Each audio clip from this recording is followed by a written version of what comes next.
Kafe sospeso edo hartzeko kafea Napolin 17. mendean abiatu zen tradizio da, eta dirurik ez duenarentzat edari bero bat ordaintzean datza. Un café ofrecido a la humanidad. O sea, se deja invitar un café, un desconocido. Ez ezagun bat gonbidatzen duzu, egun ona izan duzunean, eta norbaitekin ospatu nahi baduzu, edo eguna ondo hasteko. O simplemente quieres empezar bien el día.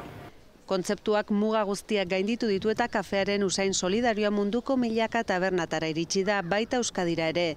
Adibidez, Bilboko Jaialai kafetegira. Jabea Napolikoa da, eta ongi ezagutzen du tradizioa. La parte más compleja quizás es Zailena beharra duen jendearengana iristea da, ez jakintasunagatik batez ere. o que no lo sabe, o porque vive muy al margen, o lee los carteles.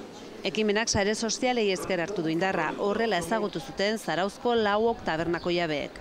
Ikusten ditugu beste tokiek zer egiten duten, eta zen guk ere, azkenen ez dugu ezer galtzen, jendearentzako laguntza bada.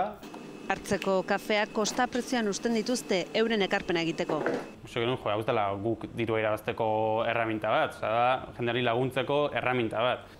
Ikur honek bereizten ditu kafe sospeso ekimenera gehitutako establezimenduak. Euskadin oraindik gutxi dira, baina pixkanaka gertuko elkartasuna bultzatzen duen ekimen honetara taberna gehiago gehitzea espero da.